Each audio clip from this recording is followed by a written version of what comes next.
Bismillahirrahmanirrahim. Innal hamdalillah wassalli wa sallimu ala Rasulillah wa ala alihi wa mawalah. Asyhadu an la ilaha illallah wahdahu la syarika lah wa asyhadu anna Muhammadan abduhu wa rasuluh. Allahumma salli ala Muhammad wa ala ali Muhammad innaka hamidum majid. Assalamualaikum warahmatullahi wabarakatuh. Waalaikumsalam warahmatullahi wabarakatuh. Bapak-bapak, ibu-ibu, alhamdulillah pagi ini kita bisa bertemu, mudah-mudahan jadi wasilah kita untuk mendapatkan keberkahan, ketenangan, dan tentunya membawa kita untuk sama-sama menghayati kehidupan ini. Dan mudah-mudahan Ramadan 1445 Hijriah ini lebih baik dari Ramadan yang kita jalani. Hari ini kita akan membahas tentang surat Al-Furqan ayat 74 ya. A'udzubillahi minasyaitonir rajim. Walladzina yaquluna rabbana hab lana min azwajina wa dhurriyyatina qurrata a'yuni waj'alna lil muttaqina imama. Kita lihat dalam salah satu tafsir, Bapak Ibu, kalimat qurrata a'yun itu apa? Kita tidak akan membahas banyak tafsir ya, karena dipesankan pun kepada saya tidak ngutip tafsir. Hanya Ustaz jelaskan qurrata a'yun, udah itu. Jadi orang-orang yang ibadur rahman itu memohon kepada Allah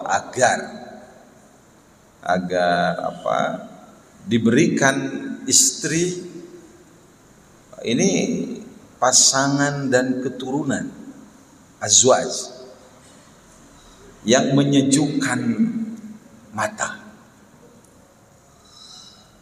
sehingga tidak disalahkan, bukan tidak disalahkan.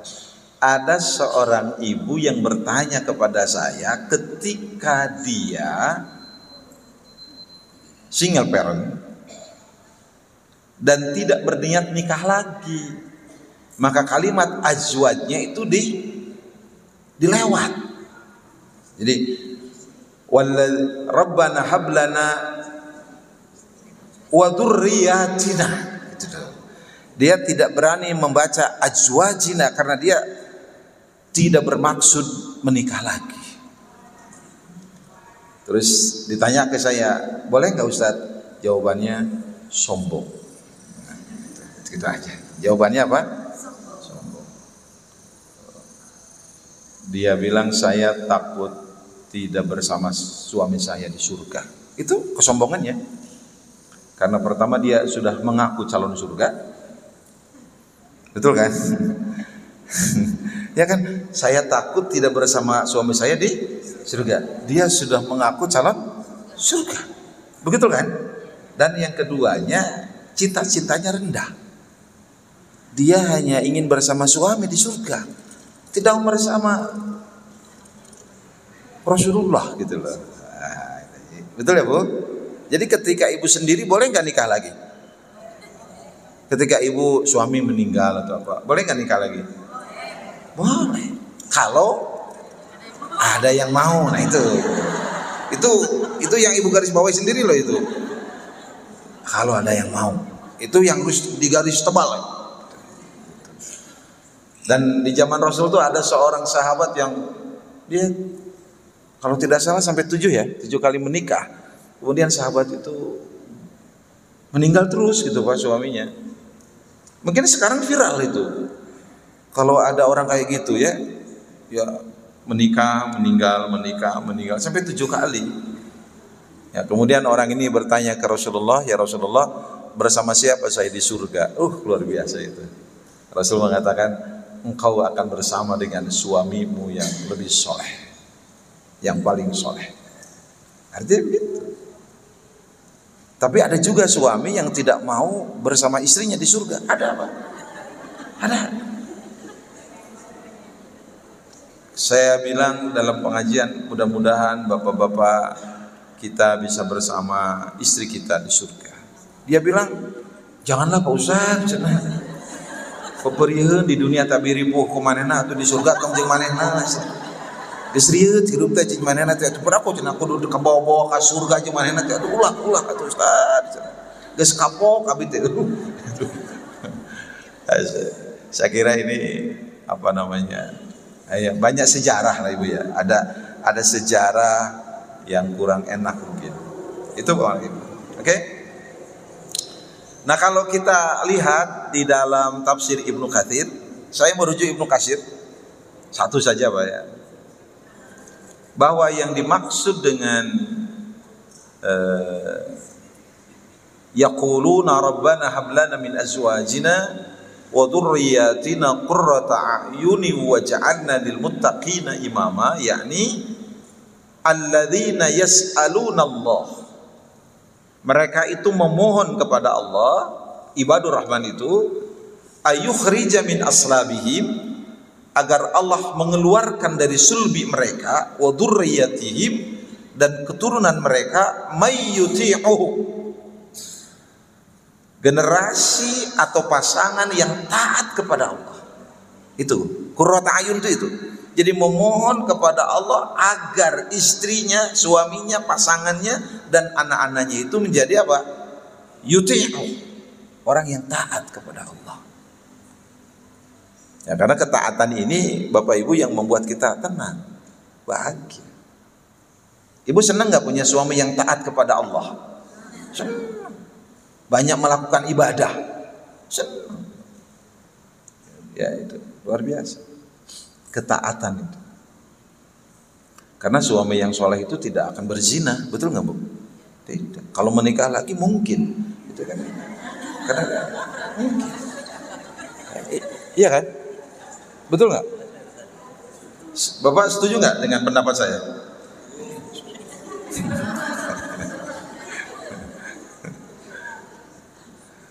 Ya, kan di dunia ini serba mungkin loh Ibu.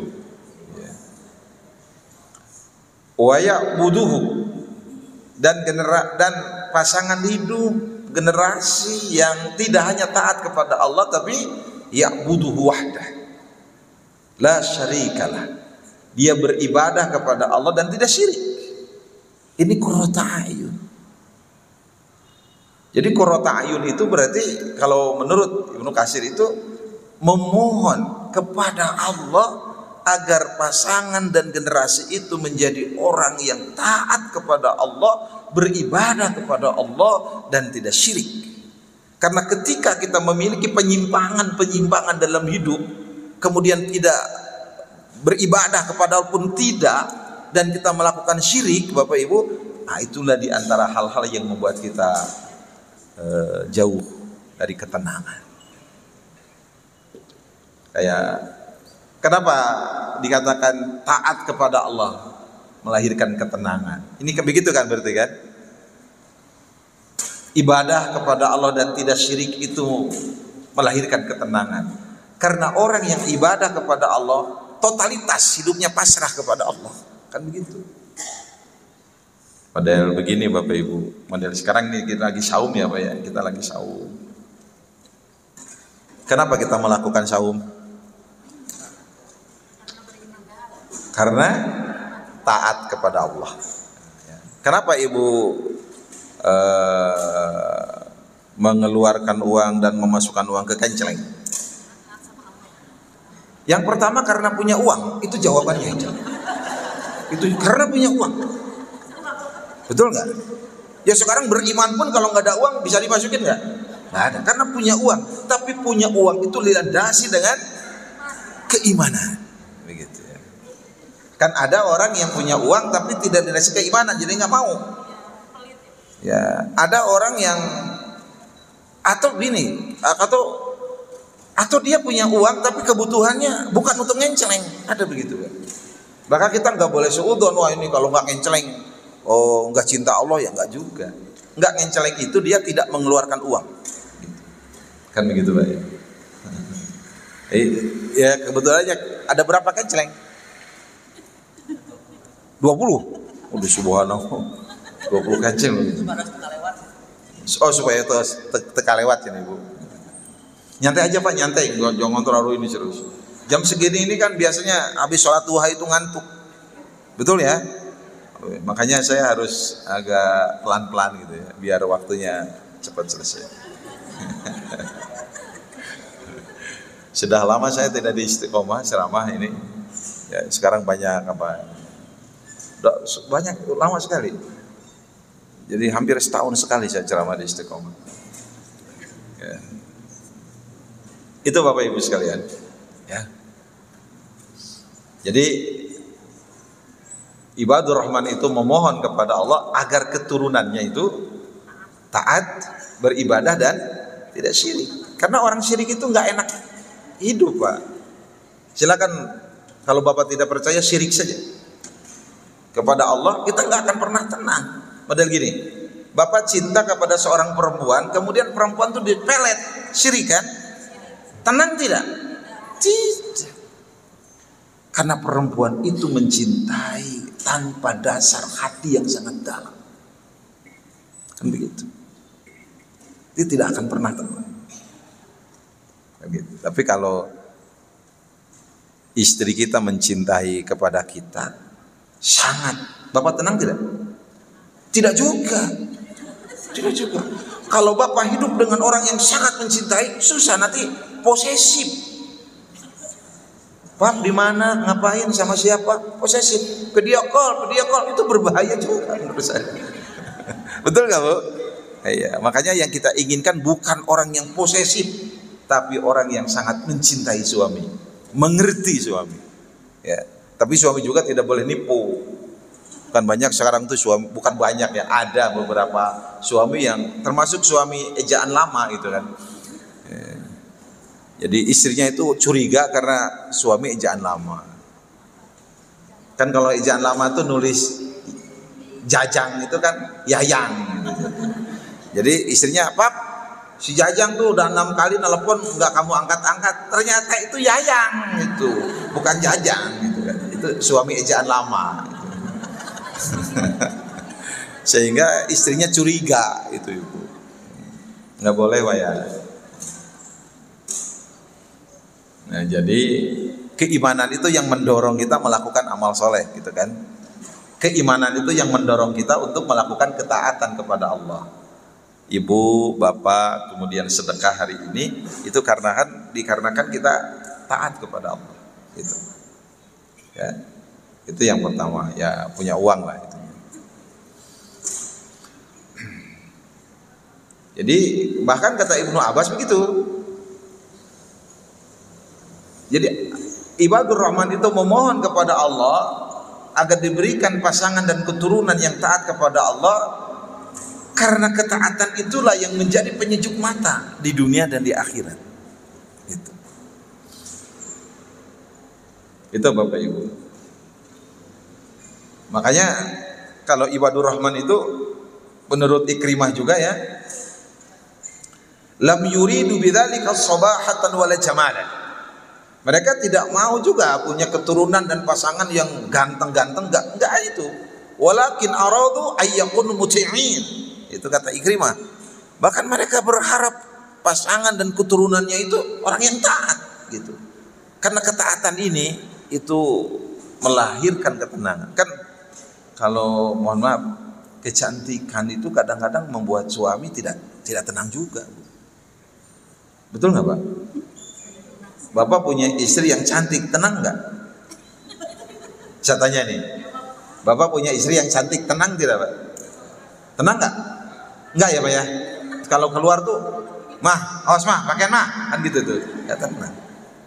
Jadi yang menenangkan tuh bukan kecantikan, tapi inner beauty, kecantikan dari dalam. Makanya Rasul mengatakan kan, ciri wanita soleh itu apa? Kalau dipandang menyejukkan. Memang tidak bisa dihindari, salah satu menyejukkan itu cantik, salah satunya itu. Wallahu a'lam bishawab.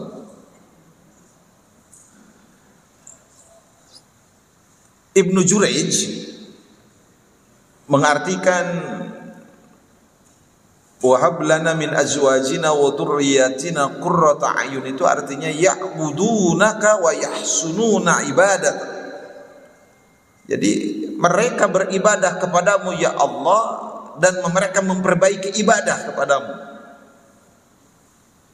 Wala yajurruna alaina al-jara'im, dan tidak melakukan perbuatan dosa, perbuatan buruk. Itu begitu, Ibu. Ya.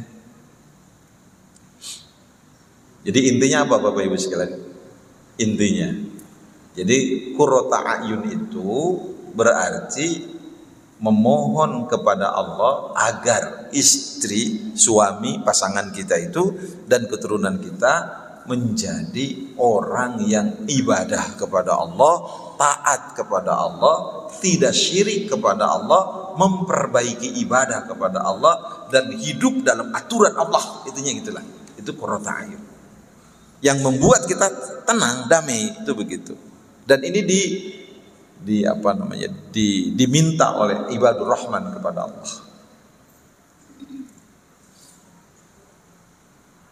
Kemudian ada juga waja'alna lil muttaqina imama, dan jadikanlah kami sebagai imam untuk orang yang bertakwa.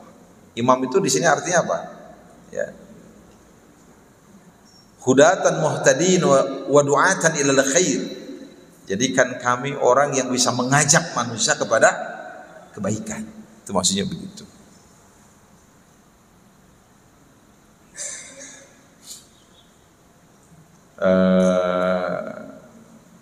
Dari ayat ini kita melakukan tadabbur minimal 3 Bapak ya, yang saya lakukan. Yang pertama 4 lah. Yang pertama apa? Bahwa di ayat ini ada pesan penting, kebahagiaan yang sesungguhnya itu tidak terletak pada harta. Itu. Jadi kebahagiaan itu tidak terletak pada dunia, tetapi kebahagiaan itu ada pada pasangan dan keturunan yang soleh atau solehah. Itu poin penting.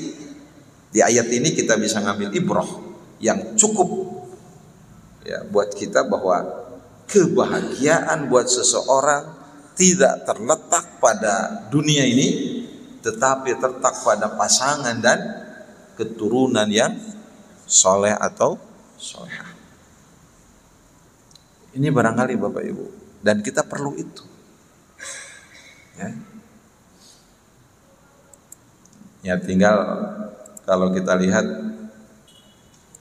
masih ingat nggak Bapak Ibu hadis yang berkaitan dengan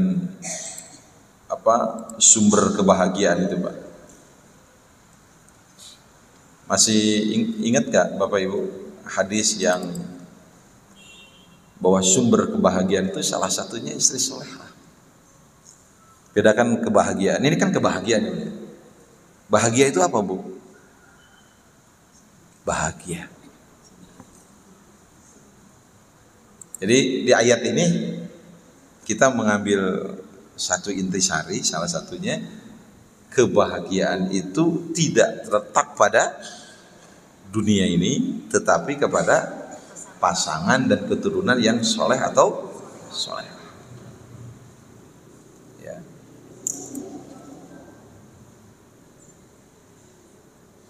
Kan bahagia itu apa sih, Pak?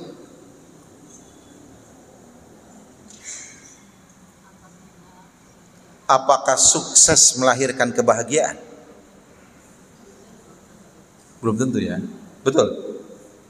Sukses. Sukses itu apa? Oh, berhasil.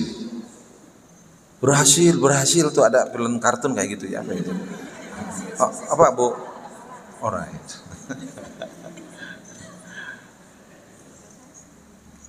Bahagia.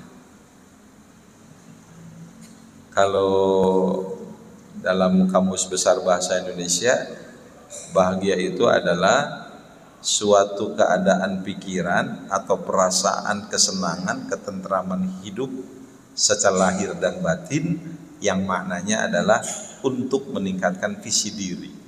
Bahagia. Kalau menurut Aristoteles, oh ini kayak kuliah aja. Kebahagiaan itu ada berapa? Nah ini mahasiswa. Udah beres mahasiswa. Ada berapa katanya?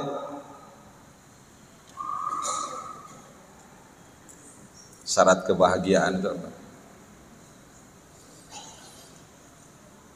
Ada 8 ya kalau nggak salah ya. Goodness, good money, dan lain sebagainya. Saya nggak tertarik soalnya. Karena kalau dalam Islam jelas sumber kebahagiaan itu apa tadi? Pasangan dan anak ya.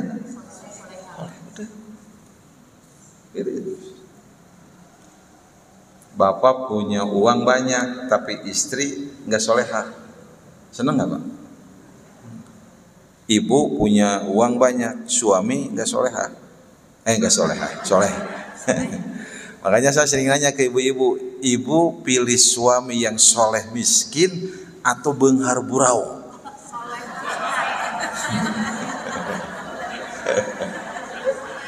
Itu pertanyaannya gitu. Ibu pilih suami yang soleh miskin atau benghar burau? Jawabannya soleh. Berarti ibu kategori istri yang tidak setia kepada suami. Karena sekarang udah punya suami. Ya. Itu. Jadi, nah di dalam hadis Rasulullah ya, riwayat Tirmizi,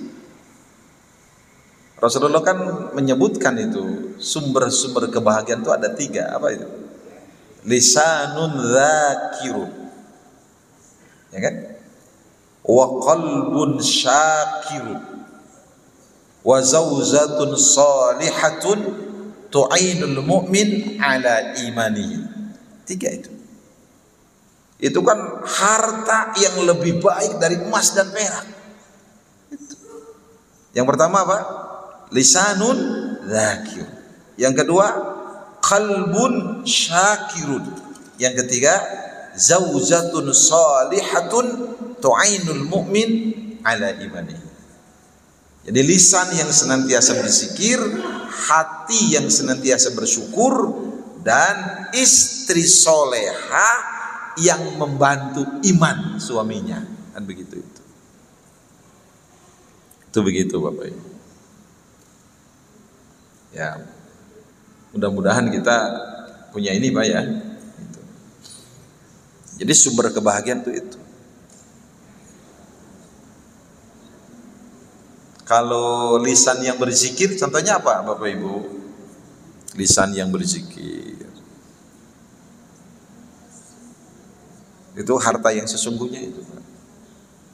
Yang lebih baik dari emas dan perak itu, kata Rasulullah itu. Kalau lisan berzikir ini kan kita membingkai hidup kita supaya dekat sama Allah, ingat Allah. Kan ingat Allah tuh bagian dari kebahagiaan. Hati yang bersyukur gitu. Ya kemarin aja saya tanya ibu-ibu, Bu beras masih naik? Udah turun usah dikit aja. Hah? Turun dari truk. Waduh saya ibu-ibu.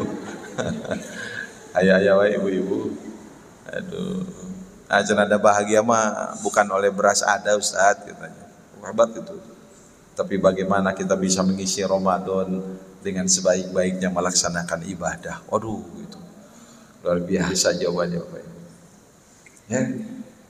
Dan yang ketiga apa? Istri solehah yang membantu suami untuk beribadah kepada Allah, menjaga iman. Itu itu yang lebih baik daripada emas dan perak. Ini Bapak Ibu.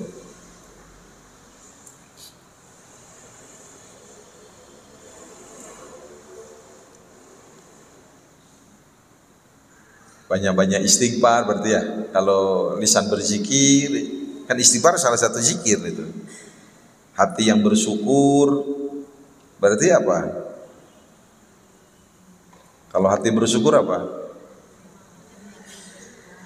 Hati yang senantiasa menerima. Nah, apalagi kalau kita memakai konsep Ibnu Qayyim ya. Syukur itu kata Ibnu Qayyim itu ada 3 kan itu. Derajatnya itu ada syukru alal mahab. Bersyukur pada sesuatu yang diinginkan. Allah ngasih apapun diinginkan. Allah kita pengen rumah, syukur pada sesuatu yang diinginkan. Kata Ibnu Qayyim, jangankan orang-orang yang baik, orang yang tidak baik aja bisa ini syukur pada sesuatu yang diinginkan. Yang kedua itu asyukru fil makari, syukur pada sesuatu yang tidak diinginkan.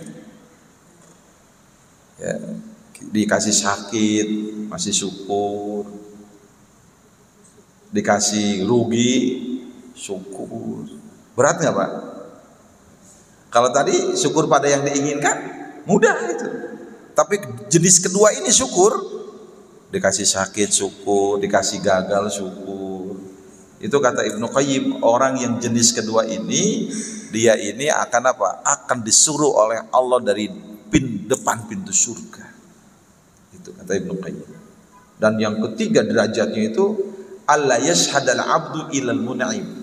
Seorang hamba tidak menyaksikan lagi ya, Allah itu hanya mun'im, pemberi nikmat. Jadi buat dia nggak ada kesengsaraan dari Allah itu. Itu sudah lompatan yang paling tinggi. Itu. Jadi dia menyaksikan Allah itu pemberi nikmat. Nggak ada Allah pemberi musibah, nggak ada Allah mencelakakan, pemberi nikmat. Semenderita-menderitanya dia itu adalah kenikmatan yang Allah berikan buat dia. Nah, itu. Kira-kira kita udah di level mana ini Pak? Kalau menurut Ibnu Qayyim ini, di level pertama, kedua atau udah nyampe ketiga? Gitu. Nah ini yang disebut dengan harta yang lebih baik dari emas dan perak. Ini sumber kebahagiaan, bukan pada dunia. Ya kesolehan, betul nggak? Kesolehan. Jadi di ayat tadi ibroh yang kenceng buat kita itu satu, bahwa kita meyakini kebahagiaan itu tidak terletak pada dunia, tetapi kepada pasangan dan anak keturunan yang soleh dan soleh. Makanya kalau begitu pengen punya anak sedikit yang soleh atau banyak soleh? Bu, pengen punya anak sedikit soleh atau banyak soleh? Ya, kita punya anak tuh pengen 10 soleh atau 5 soleh? Nah, itu. Di dalam hadis kan jelas ya, apabila manusia meninggal dunia semua amalnya terputus kecuali apa yang tidak terputus? 1, sodako jariyah. Berarti tugas kita di dunia apa? Memproduksi sebanyak-banyaknya sodako jariyah. Betul nggak? Agar sodako jariyah kita banyak. Karena itu tidak pernah terputus. Yang kedua yang tidak terputus apa? Pahalanya itu ilmu yang bermanfaat. Berarti kita sebanyak-banyaknya memproduksi ilmu yang bermanfaat. Yang ketiga yang pahalanya tidak terputus apa? Doa anak soleh. Berarti kita di dunia ini sebanyak-banyaknya memproduksi anak soleh. Sepakat Pak? Sepakatnya apa-apa. Kalau ibu-ibu masa reproduksinya terbatas tidak? Kalau bapak-bapak?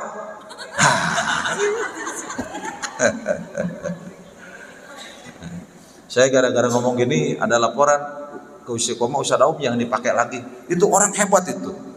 Ya, itu orang bisa menentang ayat Quran itu. Ini apa Ibu ya. Jadi memang tugas kita itu loh. Punya anak soleh 5 dengan punya soleh 10 mending mana? 10 loh. Terus gitu ya Pak ya. Dan itu disebut sumber kebahagiaan. Ya, di akhirat. Karena kita ini pikiran nggak dunia. Kalau pikiran dunia mah pendek. Coba kalau kita pengen bahagia di dunia apa? Kalau kita pengen bahagia di dunia cukup makan ada, tidur bisa, ya, berkendaraan ada. Ternyata kan kita bahagia nggak itu aja. Kalau cuma dunia mah udah selesai lah Pak, betul nggak? Coba gini aja. Apakah tidur nyenyak itu dikarenakan kita tidur di kasur yang empuk? Enggak. Apa yang membuat kita bisa tidur? Apa coba? Dikasih ngantuk oleh Allah. Udah. Bapak tidur di masjid, itikaf, bergeletakan, gak pakai bantal. Tiba-tiba Allah kasih mimpi Bapak bertemu dengan bidadari. Bertemu bidadari. Kira-kira Bapak seneng gak? Waduh, itu mimpinya senyum-senyum gitu kan? Itu bahagianya. Atau jangan gitulah. Kalau bidadari terlalu jauh. Bapak dikasih mimpi oleh Allah tuh kawin lagi. Istri gini aja itu. Perasaan Bapak gimana itu? Seneng itu. Itu baru mimpi itu. Ibu-ibu marah, contohnya ini marah. Hanya contoh Bu, contoh ini. Ya saya bisanya itu supaya langsung bisa di apa namanya itu, gitu. Nah coba Bapak bayangkan tidur di hotel mewah, harganya mahal, dijaga satpam segala macam, tapi mimpi dikejar KPK. Kira-kira bagaimana itu? Wah, nggak nyaman itu. Jadi ternyata kebahagiaan hanya lewat apa? Mimpi. Dunia itu. Makanya saya sering aneh itu. Kok banyak ya orang yang malu gara-gara mobil orang, dan orang bangga gara-gara mobil orang. Itu hidup gak normal itu. Kita naik mobil teman Alphard, turun di depan rumah tetangga, turunnya lama banget, pengen kelihatan gitu loh. Padahal itu mobil siapa? Mobil orang. Terus kita ini normal nggak bahagia karena mobil orang? Nggak juga. Terus kita naik angkot, kebetulan tetangga lihat, terus kita cepat-cepat turunnya karena malu. Terus kenapa kita malu pakai mobil orang gitu loh? Itu kan nggak normal menurut saya. Setuju ya? Nah, jadi bahagia itu bukan pada harta. Nah, dosen biasa dengan rektor, wakil rektor yang tenang mana? Dosen biasa, nggak ada kritik, nggak ada demo, biasa aja. Mungkin di antara Bapak ada yang jadi bupati, mohon maaf, atau mantan bupati, atau pernah jadi gubernur, pejabat lah ya. Saya lihat, tolong kalau salah saya luruskan. Saya setiap ke rumah bupati, rumah gubernur, itu pasti ada ambulan loh Pak. Betul ya? Nggak tahu itu. Bapak pernah lihat nggak masuk ke rumah pejabat ada, maksudnya ini ada ambulan gitu ada? Atau ambulan tuh mudah dihubungi gitu loh minimal, betul nggak? Beda dengan rakyat biasa, susah ambulan itu Pak. Mungkin karena mereka mudah stres atau mudah stroke, jadi ambulan udah disiapin gitu loh, gitu kan. Itu tafsiran saya aja gitu. Kan kalau di RW saya ambulan cuma satu, dan itu pun di masjid, diparkir, lama sekali parkirnya. Ya, itu Bu. Maka saya ketika masuk di sebuah rumah dinas pengajian di kepala daerah tingkat 2, nggak akan saya sebut daerahnya apa. Saya pengajian di sana. Tiba-tiba kata kepala daerahnya, Ustaz mau makan Pak? Ya makan Pak. Mau di mana? Di sini aja di rumah dinas, kan tidurnya di sini. Ya sudah. Saya ada acara. Oh silakan Bapak. Kan saya diundang pengajian ibu-ibu gitu apa. Tiba-tiba saya nanya, ibunya mana? Belum datang Pak Ustaz. Oh, ibu di rumah pribadi. Oh iya. Saya tunggu. Saya udah kenal juga gitu. Tiba-tiba ada wanita turun dari angkot. Turun.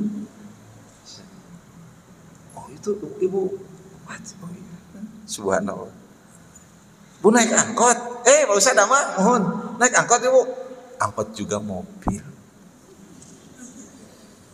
Senang saya Pak lihat pejabat seperti itu.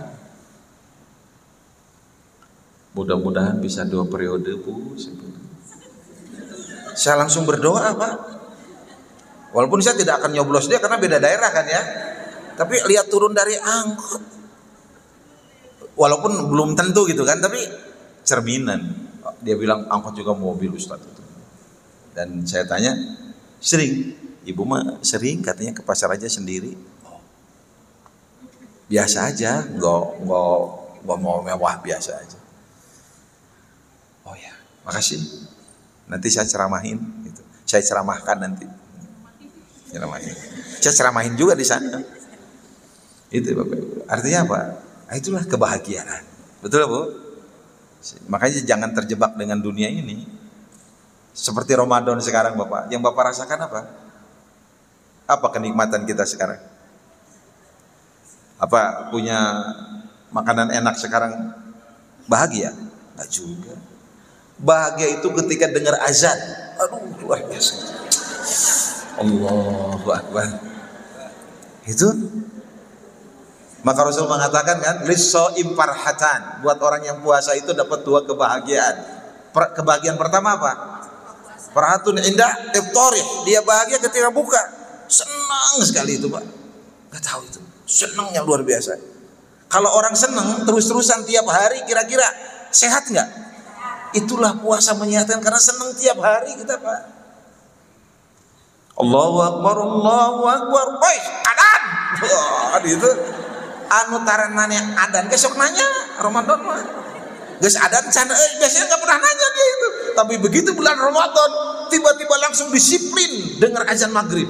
Dan kebahagiaannya di atas rata-rata, luar biasa. Hebat itu Ramadan. Ya. Ibu rasakan nggak begitu? Betul. Ya, ini baru Ramadan loh Pak. Wa farhatun inda liqa'i rabbi, kata Rasulullah.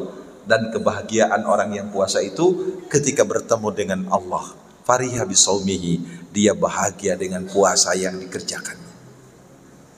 Itu. Dan ingat loh, ketika kita di akhir buka itu kan pakai apa kita sunnahnya itu? Pakai apa? Sunnah buka pakai apa dulu? Doa dulu. Oh, ibu langsung kok bala-bala bukan itu. Aduh, ini mah bukannya orang lapar, bukannya orang beriman Bu. Kan doa dulu, sunnahnya doa dulu. Setelah doa baru pakai rutob. Kalau rutob tidak ada pakai tamer. Rutob itu kurma basah, tamer kurma kering. Kalau tidak ada kurma kering pakai air bening. Sudah selesai. Sangat singkat, padat, efektif, efisien. Betul nggak Pak? Cenah Ustadz boleh pakai kearifan lokal? Boleh. Kearifan lokal itu kan kolong, ya. Bala-bala itu kearifan lokal. Niatkan untuk ibadah karena untuk membantu UMKM. Itu boleh, silakan. Bagus, silakan. Tapi sunnahnya dapat dulu tuh.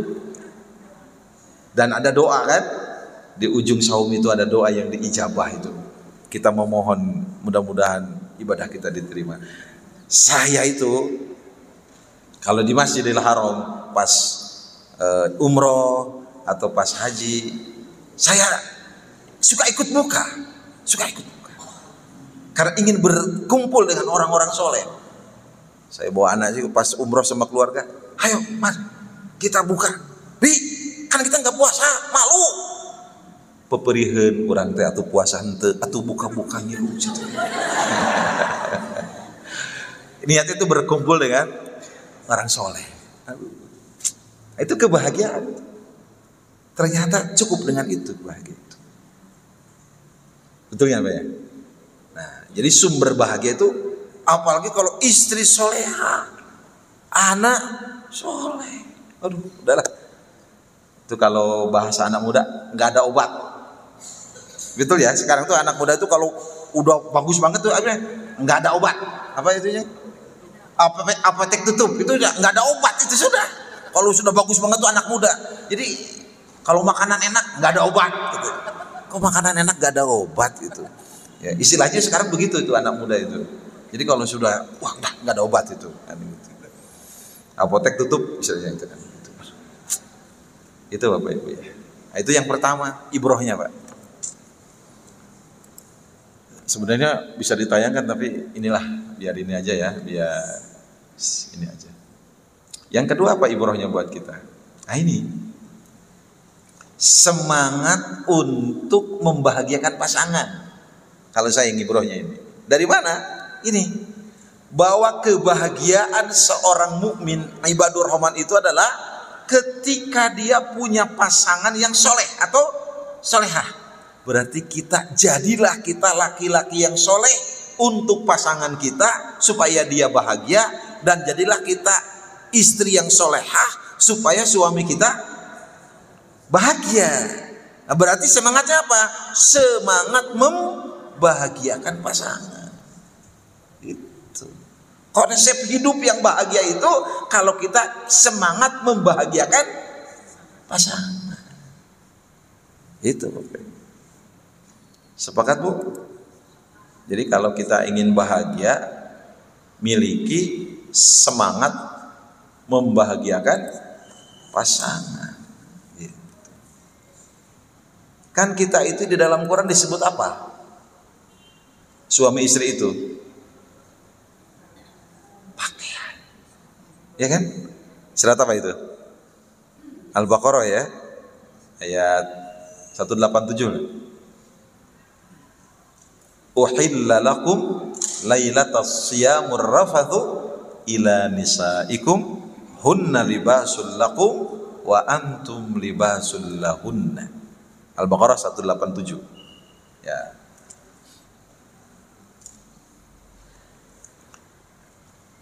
Di dalam tafsir disebutkan apa? Hunna sakanun lakum wa antum sakanun lahunna.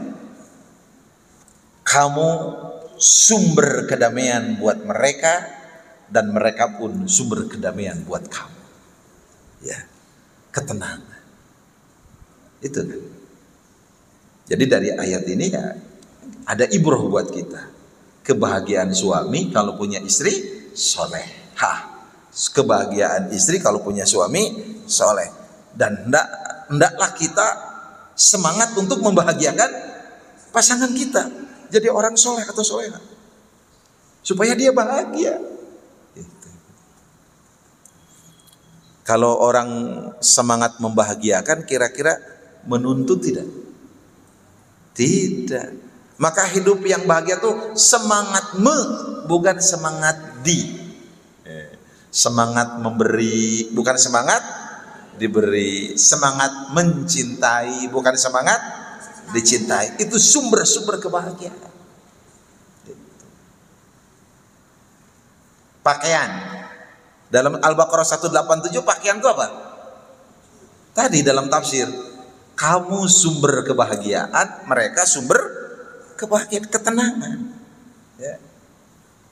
Coba Pak, kalau pakaian dalam keluarga itu sebagai apa?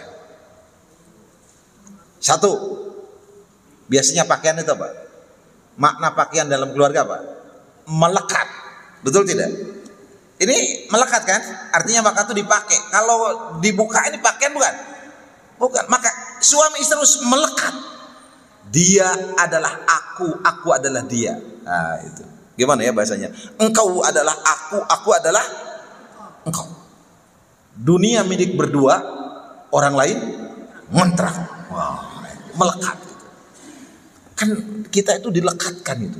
Ya walaupun ini sebenarnya dalam Islam kurang ini ya, kurang dianjurkan. Istri pakai nama suami itu nggak boleh kan? Harusnya pakai nama siapa? Ayah.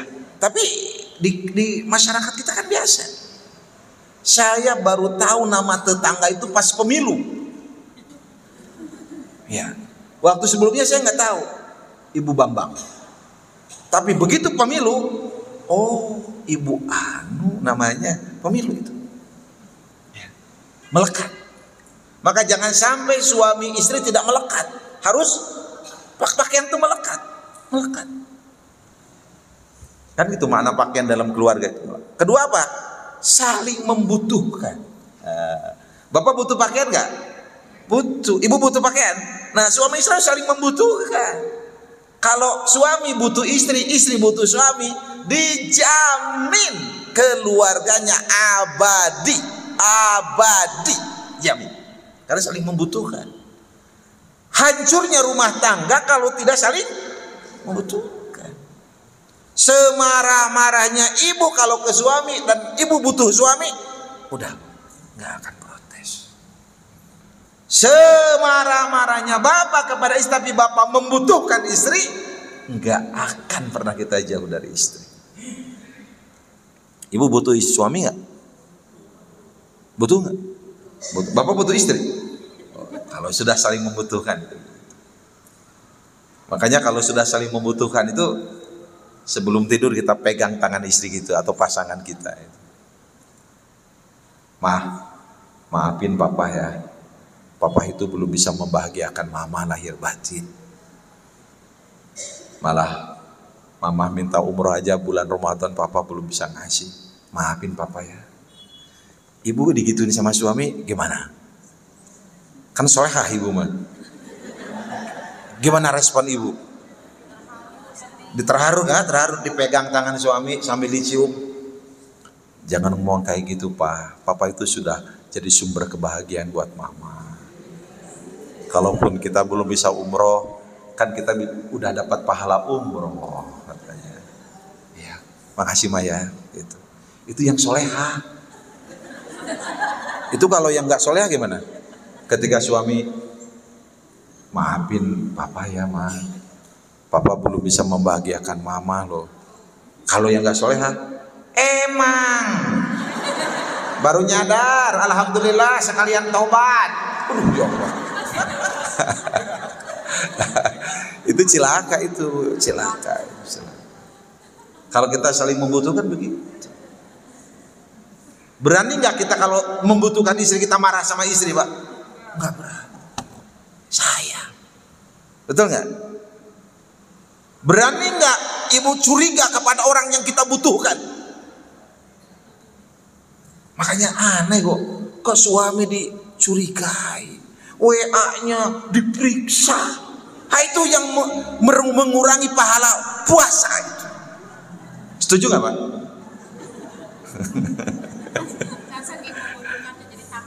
Oh, kita membutuhkannya tidak dalam bingkai di luar itu, betul nggak?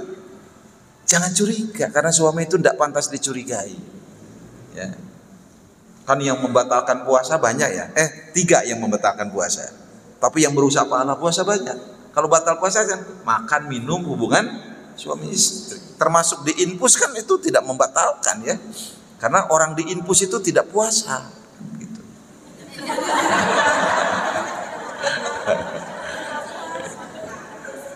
Tapi yang merusak pahala puasa banyak. Curiga kan suudzon. Suudzon bahaya itu. Apalagi yang merusak pahala puasa, merubah data, penggelembungan suara. Mungkin itu bisa merusak. Mungkin itu ya. Merubah data kan bahaya itu. Nggak boleh. Saling membutuhkan. Itu makna pakaian tuh. Apalagi kalau pakaian itu menutupi aib. Ya kan? Kan kita punya aib ditutup sama pakaian kita. Suami istri harus saling menutupi. Kan itu. Makanya saya sedih kalau seorang istri udah ngomongin suami ke temennya, itu sedih. Salah ki abi mah koret. Katakan ku abi teh dompet tadi sumputkeun. Aduh, ya Allah. Aibnya harus ditutupi. Karena dia adalah aku adalah dia. Kan begitu. Kan begitu. Dan memperlakukan dengan baik. Nah itu. Kan mana pakaian? Kalau istri pakaian buat kita, perlakukan dia dengan baik.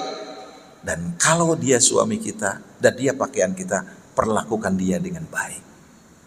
Bapak kalau pakaian berani diperlakukan buruk? Gak berani kan? Ini pakaian kita loh, nyetrikannya pelan-pelan gitu kan. Dicuci, dia paling lagi. Dipakai apa kalau nyuci wangi itu? Ya pengharum, nggak boleh nyebut merek ya, pengharum gitu kan. Terus dijemurnya juga bagus gitu. Disetrika, disepen lemari, diperlakukan dengan baik. Itu pakaian. Ya kadang-kadang kita lupa itu. Mah kopi. Ya, harusnya gimana harusnya? Nggak usah nyuruh. Karena istri soleha tidak usah disuruh, sudah ada kopinya. Begitu. Ya, model bapak masuk ke rumah itu gimana? Perlakukan dengan baik. Apa yang dilakukan oleh sahabat Umar atau Utsman begitu masuk ke rumah? Oh kalau Rasul udahlah, pasti. Assalamualaikum, waalaikumsalam. Umar langsung memeluk istrinya, kemudian membaca Quran. Itu Umar. Peluk istri, baca Quran. Supaya apa? Tenang. Gitu, supaya tenang. Bapak suka dengar nggak istri kalau bos datang langsung begini? Pernah nggak Pak? Gitu begitu datang langsung begini gitu. Kenapa telat Pak? Satu itu. Jujur aja jawab. Takdir Allah. Itu tenang. Tenang. Untung macet. Enggak, takdir Allah. Kan udah baca Quran. Si ade sakit. Anu. Tenang. Karena kepada siapa lagi dia mengeluh kalau bukan kepada kita. Kan gitu. Saya sering menceritakan ini Bu. Di zaman dulu, di zaman Umar tuh ada laki-laki yang tiap hari dimarahi istri. Tiap hari. Kebayang kan? Bapak pernah tiap hari dimarahi istri gak? Karena dia tiap hari dimarahi istrinya, ya sudah, dia lapor sama Umar. Begitu dia mau lapor sama Umar, ternyata Umar juga dimarahi istrinya. Muncek bahasa orang, sarua kalau dipakai urusan awewe makieu. Akhirnya dia pulang lagi. Begitu dia pulang lagi, Umar tahu dipanggil. Kamu tadi mau ke rumah saya, terus pulang lagi, kenapa? Saya mau mengadukan istri saya yang tiap hari marah sama saya. Saya dimarahin tiap hari, ternyata Anda juga sama dimarahi istri. Bedanya apa? Sudah. Apa kata Umar? Marahnya tidak lama. Itu rahasianya. Istri itu marahnya tidak lama. Kalau dia marah, dia sudah lelah ngurus harta kita, sudah lelah ngurus anak-anak kita, dan sudah lelah melayani kita. Marahnya tidak lama. Betul nggak? Betul nggak Bu? Saya nanya sama ibu. Betul nggak marahnya tidak lama? Tuh betul Pak. Makanya kalau istri marah itu peluk. Tong didengkek. Iya. Nanti juga orang itu unggul Pak. Iya gitu. Ya, nah itu. Ya. Kalau sudah memperlakukan dengan baik, apa itu? Berikan kenyamanan. Nah, itu mana pakaian itu. Kalau pakai baju nyaman ya, Pak? Nyaman. Kalau sudah memberikan kenyamanan, apa yang terakhir? Saling menjaga. Kan gitu. Itu mana pakaian? Kita jaga baju kita dengan baik. Jangan sampai sobek, jangan sampai apa? Warna sudah boleh as teh. Boleh as. Bler, dijaga betul kan begitu. Itu Bapak Ibu ya. Nggak ada pertanyaan? Ada. Ada pertanyaan? Oh, habis sekarang. Sampai ini dulu ya, sampai jam Atau jam 11 selesai? Oh, selesai. Saya sengaja sih supaya nggak ada pertanyaan. Oke. Kemudian selanjutnya Ibu, Bapak, apa semangat Al-Furqan? Al-Furqan bro, tadi 74 ini. Nah, yang selanjutnya apa? Semangat menciptakan generasi yang berkualitas. Ya kan? Semangat menciptakan generasi yang berkualitas. Karena tadi sumber bahagia itu kalau qurrata ayunnya itu anak kita taat beribadah. Anak kita taat kepada Allah dan tidak syirik.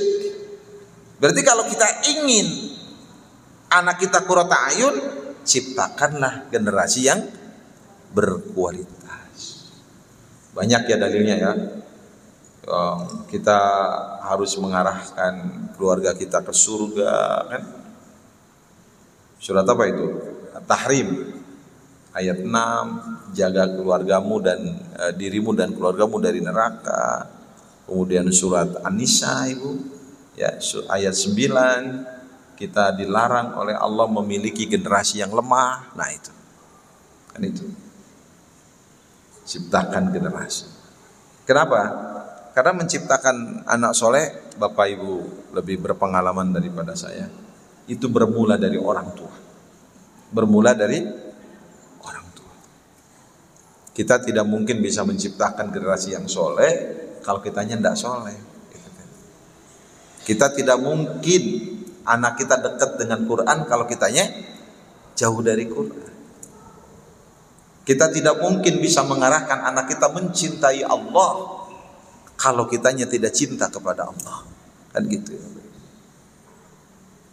Mudah-mudahan Ramadan ini sarana kita untuk bersama keluarga lebih intensif. Kalau buka bisa jadi kita di luar karena ada pekerjaan atau karena kemacetan atau karena ada keperluan lain. Tapi minimal kita sahur bisa bersama keluarga. Minimal. Ya, betul ya. Kita merasa kalau sahur itu kita udah pasti bersama keluarga. Maka jangan atas nama kesibukan ya kemudian kita tidak bisa menyapa anak-anak kita. Jangan atas nama kesibukan kemudian kita tidak bisa membersamai keluarga kita. Karena sesungguhnya harta yang abadi itu ya keluarga itu.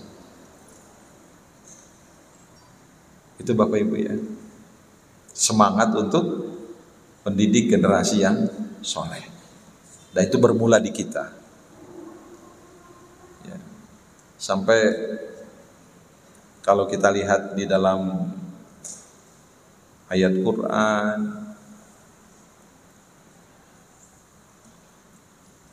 Nabi Ibrahim alaihissalam berdoa kepada Allah supaya generasinya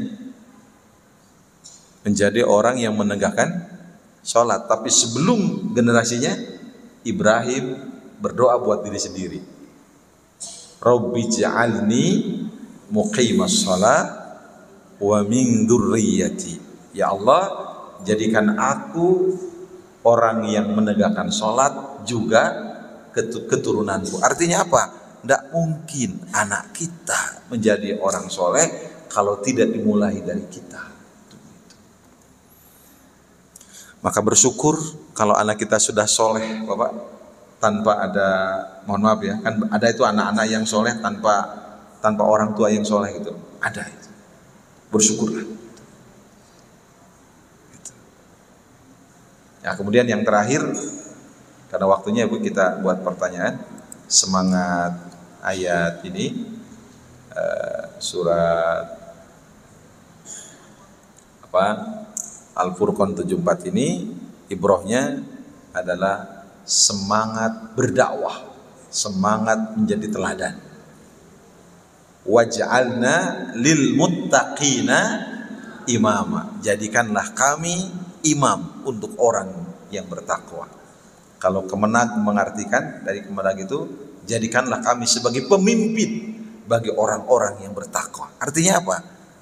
Kita semangat mengajak mereka kepada kebenaran, ya umat, kita menjadi teladan yang baik buat umat. Sebab ketika kita mengajak yang baik kepada umat, kita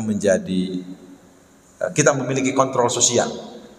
Ya, kita menjadi orang-orang yang bisa untuk memperbaiki diri kita dengan mengajak orang lain. Model gini Bapak Ibu, mohon maaf. Kalau Bapak sudah dipanggil Ustadz oleh tetangga, minimal bersikap seperti siapa? Ustadz. Ya. Nih, pakaian, panggilan itu membingkai kita untuk jadi orang baik. Betul nggak Pak? Coba silakan. Bapak pakai kopiah, pakai sarung, berani nggak masuk karaoke? Berani nggak? Betul kan? Itu. Karaoke syariah belum ada. Coba itu. Model kita dipanggil ini ya, dipanggil di kampung gitu. Pak Ustadz, jaga sikap itu. Kita ingat panggilannya. Gitu. Betul kan Bu? Ibu kerasa nggak kalau ibu dipanggil ibu RW itu biasanya bersikap seperti apa? Seperti RW itu. Bahkan kadang-kadang lebih istri itu. Kadang-kadang lebih istri itu. Kan begitu. Nah itu. Jadi ternyata ketika waj'alna lil muttaqina imama, ini semangat kita untuk jadi teladan. Coba ibu, bapak bisa dibayangkan ketika anak kita kehilangan keteladanan. Orang tua di rumah sudah tidak menjadi teladan buat anak-anak. Kemana anak kita hidup? Ya kan? Seneng gak Bu kalau, saya yakin ya kalau sebenarnya gini, maka sekali-kali bolehlah kita sholat berjamaah, taraweh, maksudnya bukan taraweh, tahajud di rumah, taraweh berjamaah sunahnya ya. Sekali-kali bawa anak, istri kita gitu, tahajud berjamaah, itu sekali-kali. Begitu beres tahajud, ibu tanpa dikomando tuh cium tangan suami. Ini nggak ada dalil yang nggak ada, untuk memberi contoh kepada anak. Pak, maafin mama ya. Sejak menikah dengan mama, papa belum bahagia, mama belum menjadi seorang istri yang baik. Kalau digituin Pak, habis sholat tahajud, hati leleh nggak Pak? Waduh, kata bapak tuh sambil ngusap istri ini, sama-sama mah. Jangankan harta, ketenangan aja mama belum dapat dari papa. Hingga saat ini papa belum bisa membahagiakan mama. Itu dilihat oleh anak kita Pak. Itu kira-kira gimana itu perasaan anak kita? Itu kalau orang sudah ngagurat kita di nahate nah itu. Saya kalau menikah pengen kayak mama dan papa. Itu. Pernah nggak begitu gitu?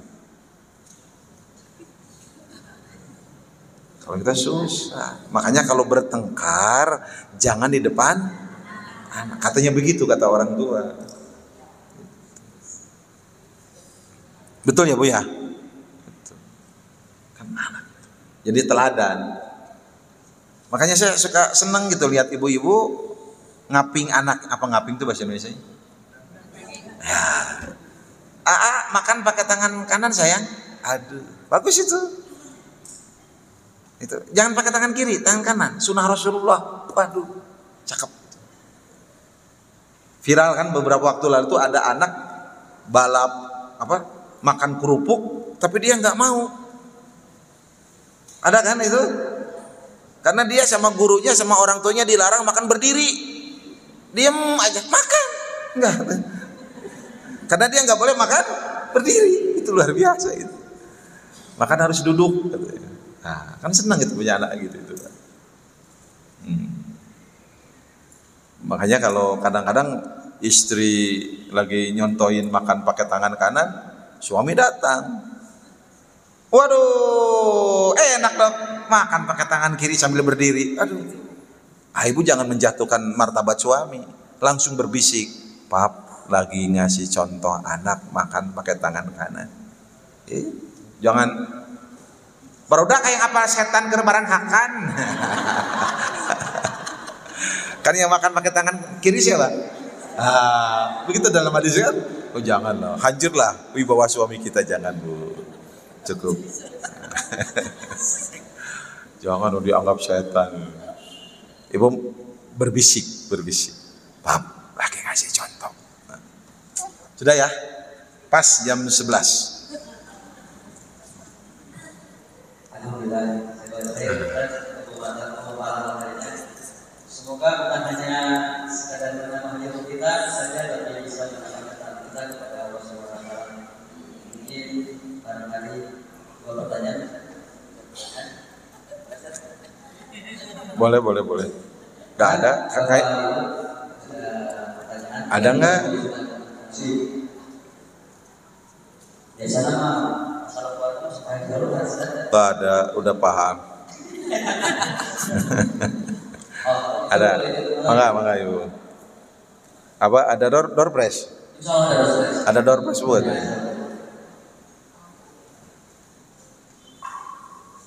Silakan bu.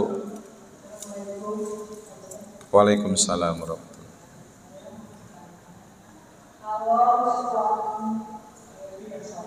Suami tidak soleh, istri soleh. Gimana bu? Terus istri soleha. Itu dosanya suami kan tanggung jawab, kalau istri kan tanggung jawab suami. Oh. Kalau misalkan Istri soleha, suami tidak soleh. Itu teh istri dosa nggak gitu? Gitu ya. Saya bantu nanya ibu, Betul ya bu ya? kalau kebalikan, istrinya tidak soleh, suami soleh, Dosanya milik saha gitu. ya misalnya Oh iya. Paham. Gitu. Oh, masih ada? Setelah ini 30 menit lagi. Oh. Dari bapak-bapak dalam. Bapak-bapak. Udah mafhum. Paham bisa dengan Udah mafhum. saya bapak-bapak. Ya, mafhum. Ibu, tadi ibu. Oh, mulai. Waalaikumsalam. Mohon. kalau suami memberi kepada keluarganya, bukan katanya kalau suami memberikan sesuatu tanpa izin istri itu tidak berdosa. Oh. Terus kalau istri harus selalu izin pada suami, karena itu rezeki dari suami. Itu bagaimana Pak Ustaz? Dosa tidak kalau misalnya Seperti itu. seperti itu, tapi suami itu memberikan atas sebuah istri gitu, memberikan kepada selain keluarganya yang tidak beristri, itu bagaimana masalahnya? Ya. Satu lagi. Cukup? Oh, tilu mangga hiji deui. Oh. Naon door prize-na? Kalau suami dengan Bismillahirrahmanirrahim. Assalamualaikum warahmatullahi wabarakatuh. Waalaikumsalam. Ustaz, sebenarnya pertanyaan yang dari ibu yang istri solehah, Oh. tidak soleh. Iya. Sama pengen minta tipsnya aja. Kalau misalnya saya dapat ilmu gitu ya dari Iya. kajian, terus ingin menyampaikan kepada suami, tapi kadang suami itu suka ini, aduh jangan sampai kita begitu. Oh. Jadi minta tipsnya aja, tapi bersikapnya tidak ada gimana gitu nadanya semuanya ngajarin gitu. Oh, ngajarin suami supaya Ingin menyampaikan apa yang Pak Ustaz dakwah ke suami tapi tidak terkesan mengajari. Eta bener lah. Saya sudah bantu ibu bertanya ya. Ya, terima kasih. Ya. Assalamualaikum warahmatullahi wabarakatuh. Waalaikumsalam warahmatullahi wabarakatuh. Langsung? Oke, ibu, suami soleh, istri tidak, atau kebalikannya. Eta teh pasangan kenging dosa, gitu benernya. Satu bu, jawabannya satu kajian panjang ini. Kalau istri soleh, solehah, suami tidak, ada nggak istri usaha untuk mengajak suaminya? Atau kebalikannya, suami soleh, istri tidak soleh, tidak solehah, ada nggak suami mengajak istrinya? Itu aja. Karena kan suami istri itu kan tadi pakaian. Kita harus bareng-bareng bu. Kalau sudah diajak tetap di luar kendali kita. Ya model gini. Ini waktu saya siaran di MQ ya zaman dulu ya. Rumahku surgaku zaman dulu pak itu. Zaman dulu lah. Ya, ada seorang ibu yang luar biasa sabar itu. Suaminya teh buraung teh naon bahasa ini? Ya, atau sekali nakal sekali itu, buraung habis. Sadar itu ketika istrinya diem. Sadar itu ketika istrinya diem. Oh, sudah disuruh udah. Dia pulang malam kelihatan lagi tahajud. Suaminya diem. Jadi pertama kali yang mohon maaf, ya pergaulan itulah suaminya itu. Mabok naon gitu. Kata, "Pap, kamu jangan mabok, dosa." Anger gitu. Terus diantep, sudah. Yang diantep bu, diantep. Habis gitu suami jadi, "Kenapa kamu sekarang tidak melarang saya lagi?" Kata istrinya, "Ya kamu juga kan sudah tidak mau dilarang. Yang penting aku sudah menyampaikan kebenaran. Dengar nggak dengar kamu itu urusan kamu sekarang." Ya, gitu. Dah, ini siapa? Ketika saya tanya, "Kenapa ibu begitu?" Sana usah ada rekumah deui tah, engke ge paeh.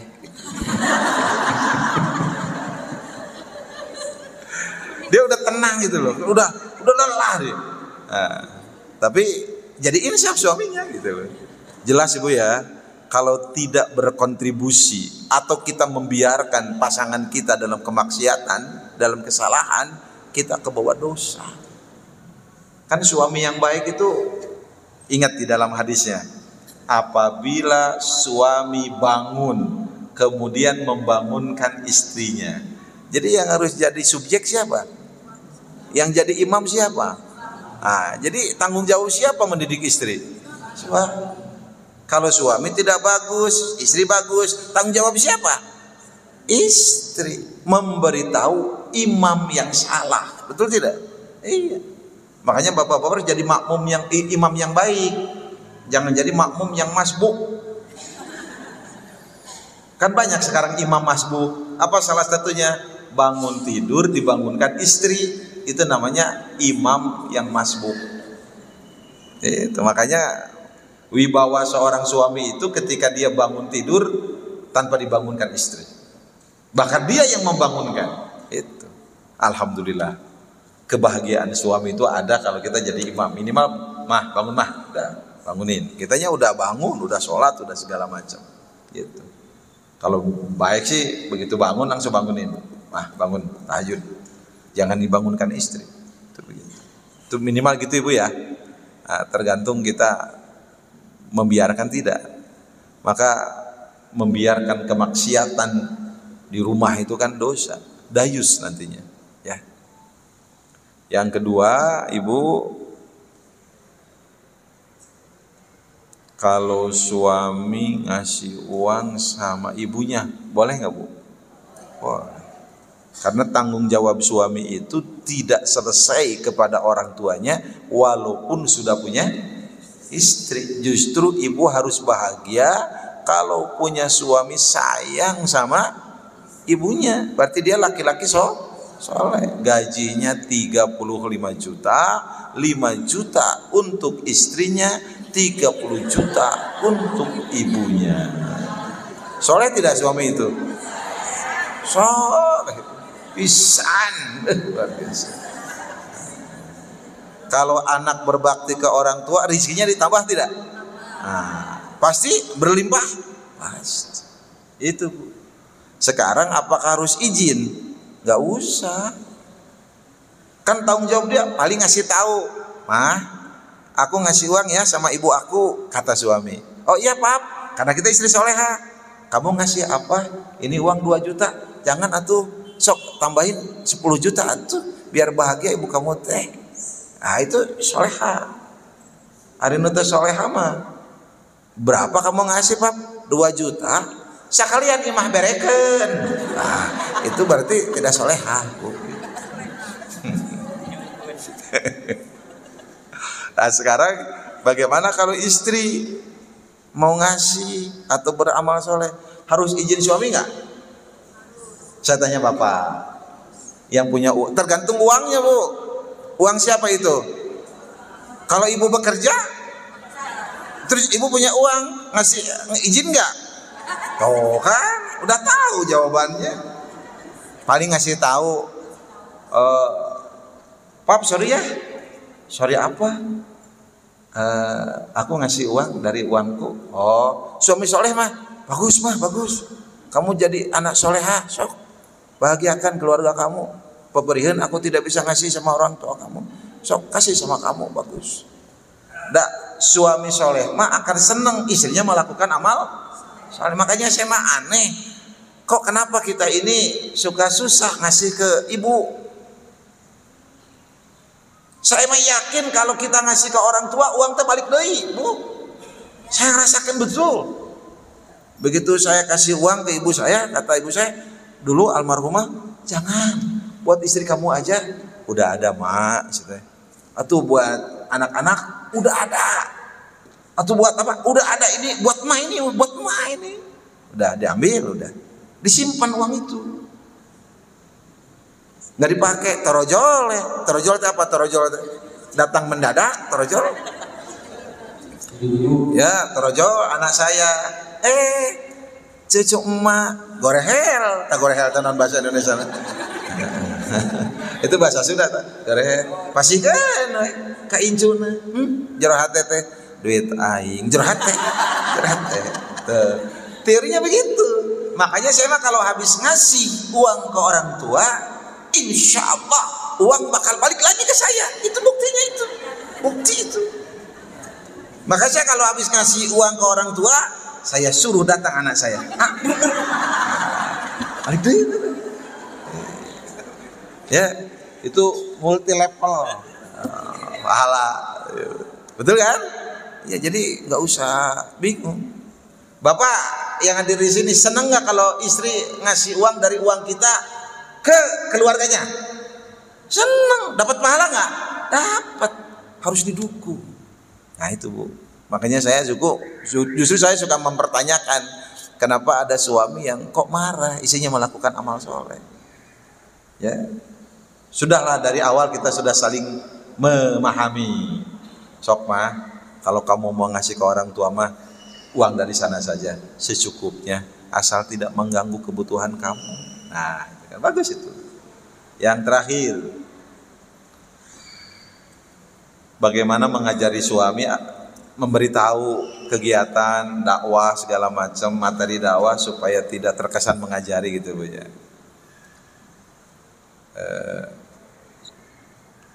Cari waktu yang baik Bu. Waktu yang baik itu menentukan.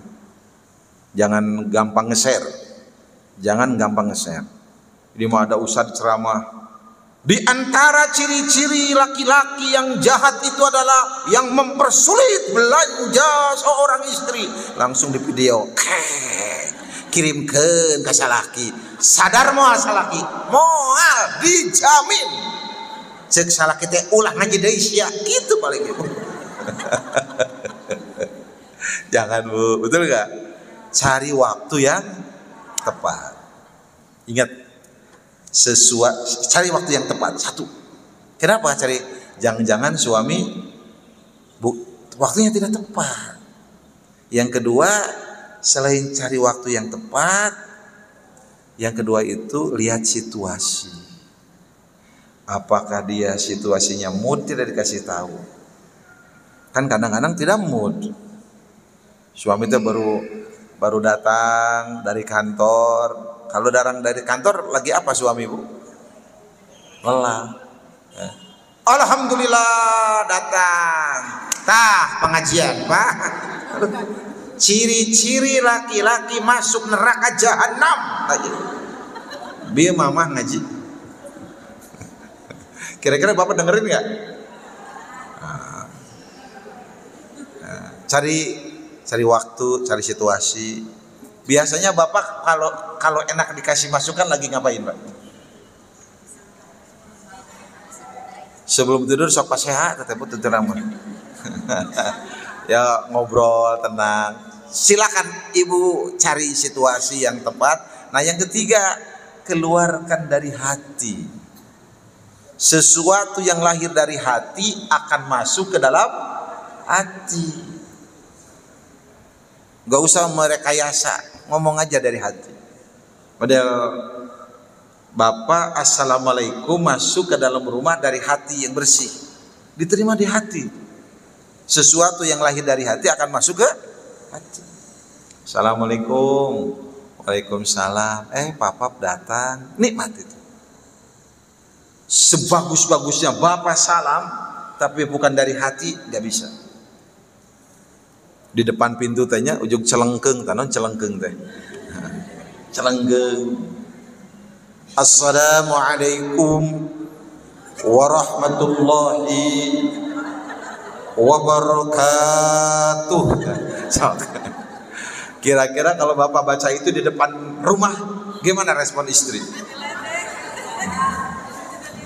Itu dari hati ya. Kalau sesuatu lahir dari hati akan masuk ke hati. Biasanya tuh pengalaman orang beda-beda. Sambil pegangan tangan. Pap, aku itu nggak mau pegangan tangan ini lepas. Kenapa gitu? Karena engkau adalah panglimaku nanti di surga. Nah, cek salah kita garing. Selesai itu, selesai. Berarti dia lagi tidak mood gitu, Bu. Udah kumaha tuh. Pan ayah suami teh romantis teu. Ibu lihat situasi. Kalau tidak romantis mah nggak usah gitu. Mun romantis nyambung. Ibu mending nu romantis koret atau lempeng tapi bager. Mending nu mana? Romantis tapi bager. Hese, Bu, hese. Nu penting bertanggung jawab. Itu betul ya? Oh, kita sakit segala macam. Mah, kamu gering? Kamu mah gering wae. Hidup teh. Tah, 8 juta keur bodrek. Mending mana, Bu? Atau Yayang, cintaku manisku neng nu geulis koret namun aya. Kita pilih yang mana? 8 juta. Iya, 8 juta buat bodrek kan luar biasa. Nah, maksud saya, Bu, Ibu cari situasi ya, karena saya yakin suami kita akan memahami itu. Segala sesuatu yang disampaikan dengan hati yang bersih akan masuk ke dalam hati. Yang terakhir, Bu, supaya enak menyampaikan itu ya, dalam komunikasi itu ada konteks komunikasi. Apa itu? Ada faktor psikologi yang mempengaruhi tadi situasi tadi ya. Bahkan mungkin, mohon maaf, kita harus empati kepada suami kita. Begitu kita ketemu suami kan, yang paling pokok itu bukan harus menyampaikan apa yang ada di hati kita, tapi bagaimana kita empati kepada dia. Kan kadang-kadang suami soleh itu bukan harus dikasih nasihat oleh kita, tapi soleh itu bisa jadi karena pelayanan kita maksimal kepada dia, kemudian dia jadi tambah soleh, kan begitu. Bapak-bapak mah ibu puntennya ngaosna ngan saminggu sakali sholat Jumat, tapi saroleh bapak-bapak mah tarang make baju seragam, bapak-bapak. Nah, ibu-ibu kan pengajian teh seragam poe dress code. Bujang-bujang dress code. Si bapak-bapak bros ge teu gaduh. Bapak gaduh bros teh. Saroleh Bu, itu. Wallahu a'lam bishawab. Demikian, sudah jam 11:30 saya harus ke Bio Farma. Subhanakallahumma wa bihamdika asyhadu an la ilaha illa anta astaghfiruka. Inilah yang dapat kami sampaikan. Mohon maaf bila ada kurang dan lebihnya, dan mudah-mudahan ini bermanfaat. Wassalamualaikum warahmatullahi wabarakatuh.